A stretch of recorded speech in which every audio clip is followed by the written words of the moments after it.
daf ni réew mi taxaw na lu tax mu taxaw ñu ne transporteurs yi ñooy grève ndax alkaati yi ñoo leen sonal ci wàllu guerre nee na loolu gàcce la gàcce noonu la ko jàppee moom Gora Khouma. waaw mais écoutez loolu ñëpp xam nañ ne gàcce la mais au-delà de ce qu'on peut appeler la petite corruption comme ñoom ni ñu koy wooye c'est un problème global dans le pays. waaw c'est qu'on ne sent pas dans notre pays. tout à fait. une volonté politique réelle de lutter contre toute forme de corruption et à tous les niveaux. et daf fi yàgg coow lool.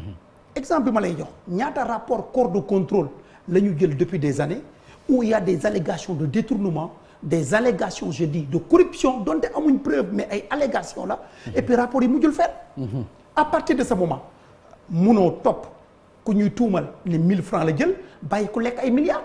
te ci réew mi am na ñu ñuy tuumal depuis des années ne ay milliards la ñu lekk te teguñu ko fenn. tantôt dañ leen ko dénk ñu def ko seen poche tantôt dañoo def corruption et cetera rapport corps de contrôle yaa ngi fi bi ci gën a yéeme mooy OFNAC biñ ko sosee ba tey amul benn rapport OFNAC boo xam ne ñëw na au niveau du parquet de Dakar mu am jeexital autrement dit ça veut dire quoi tey OFNAC ci yoon dañ ko war a tëj. parce que amul jeexital mënuma comprendre nga jël des fonctionnaires de corps d'élite ñu gën a former ci tous les domaines. nga dajale leen yokk seen payoor mettre leen dans des conditions de travail les meilleures possibles par rapport à notre niveau de développement ou de sous-développement. pour ne rien faire pour ne rien faire. je dis au finish nañu tas OFNAC et cetera. c'est pour montrer quoi. Oui. c'est pour montrer qu'il n'y a pas de volonté politique ci réew mi. pour xeex guerre pour xeex tappale pour xeex lekk alalu buur. pour jël suufu néew doole yi aakimoo ko. et tant que réglé woo ko au niveau amul benn politique globale pour régler problème bi munoo topp ñaar téeméer 1000 francs 3000 bàyyi milliards yi te milliards yooyu moo biime réew mi école bi njàng bi munul dem accord bu état bi signé munoo ko respecter parce que amoo moyen financier wërgu yaram bi demee boor njàngale mi féetoo boor alors que suñu xaymaa nen ñi ñuy tuumal ne xaalis bu toll noonu lañ lekk waxuma ne réew mi na développé mais na am progrès économique et social li fi nekk bu ñu koy yore woon yore ba mucc ayib. merci beaucoup maître Moussa Sarr alors Khadim Bamba boo déggee maître Moussa Sarr moom sax dafa dem plus loin ci wàllu corruption bi dafa dem au-delà de li nga xam ni mooy tracasserie bi transporteurs yi di ñaxtu moom dugg na sax fu gën a sori egg na ba ci OFNAC gis na ni c'est global alors que xeex ko dafa war a nekk maanaam taxawaay dafa war a nekk volonté politique bu koy xeex. nan nga ko gisee. mais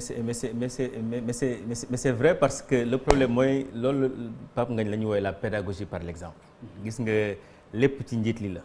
gis nga njiit réew boo ko yoree bu njiit mi jaaralee yoon ñëpp jaaral yoon.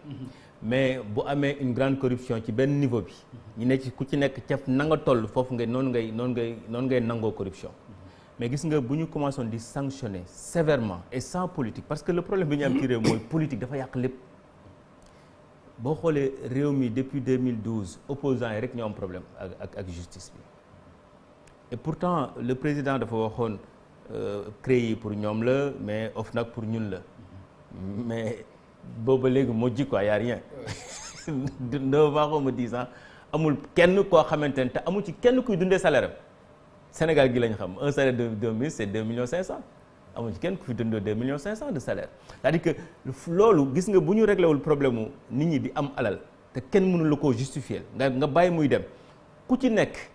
nga xool ku taxaw ci naaj bi di rey boppam xam ni kële deful dara mais ci station bi mu nekk moo ko enrichir à ce niveau danaa man tamit fi ma nekk fi laay defee li ma neex pédagogie par l'exemple mooy njiit boo bëggee ñëpp jaar yoon yaay teel a wane ci kaw ni ku defati lii ma sanctionné mais malheureusement ci kaw bu amul sanction ci waa suuf tamit dañ naan ku ci nekk mën nga def lu neex. ci kaw mën nañu jàpp peut-être état bi peut-être ñi nga xam ne ñoo nekk ci kaw week-end bi ñu génn dafa am benn acte bu ñu gis ci benn nit bu ñuy wax Djibril Ngom mu nekk loo xam ne sax dafa viral ci internet bi photo bu mu def ak le président de la République ñu gis ci benn enveloppe bu def xaalis moom ci boppam mu wax ni xaalis la dëgg la mais du président moo ko jox benn responsable politique am moom moo ko jox acte boobu ñu gis ak aussi moom Djibril Ngom moom fi nga xam ni loolu la ñu dégg ci moom ci li xew Matam ci li nga xam ni noonu la def nekkoon mandataire u Yewwi Askan Wi jël document yëpp yóbbu ñu gis acte bu mel noonu loolu itam Maître Moussa Sarr nan nga ko gisee. mais écoutez Pape Ngagne ni ma ko gisee mooy une grande déception parce que ak loo mënti wax kooku li mu def ñaaw na ñaaw boo xam ne tey jàpp naa ne moom contre-exemple la mën nga bokk ci parti du camp militaire association la am nga sañ-sañu bokk fa am nga sañ-sañu génn fa mënoon nga ne ca laa bokk bàyyi na mais jël ay liste mandataire ñu nommé la mandataire nga jël liste yi ñu war a déposer pour élection yi nga daw ak moom xam nga loolu caay-caay la am na droit nag ne bokkatuma fa mais bàyyi leen ak seen liste bàyyi leen ak seen qualité de mandataire ñu jox keneen donc il y a une volonté de nuire porter atteinte même à l'intégrité du vote c'est que li mu def même délit la pénalement donc bu ñu gisee ku def loolu. quelque mooy bu ñu ko ci poursuivre. mais war nañ ko ci mën a poursuivre parce que dañ la dénk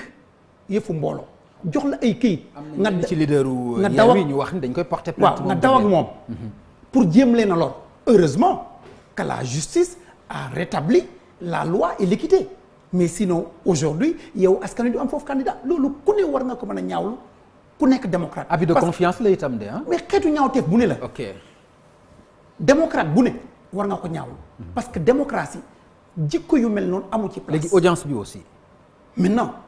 li ci gën a ñaawaat encore ñu gis ku def ñaawteef bu toll noonu nga xam ne tey buñ koy wane dañ ko réciter comme un contre-exemple fi nga xam ne ça doit être un lieu d'excellence ci yoon ñu recevoir ko fa c'est gênant moo tax ma loolu man dama ci am gàcce parce que loolu rafetul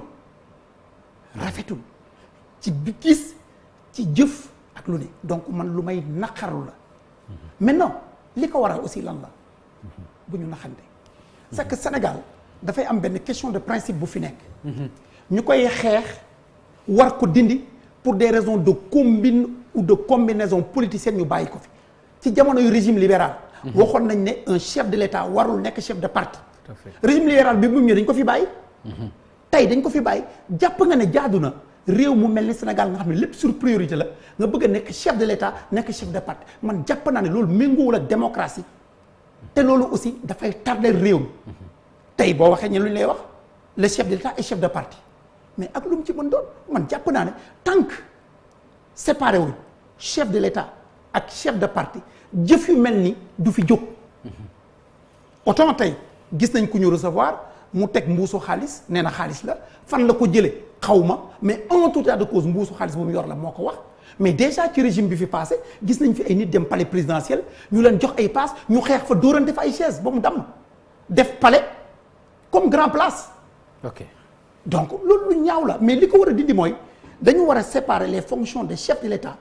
ak les fonctions de parti ba pare aussi les gens nekk à la hauteur des enjeux yor réew du caaxaan am responsabilité du caaxaan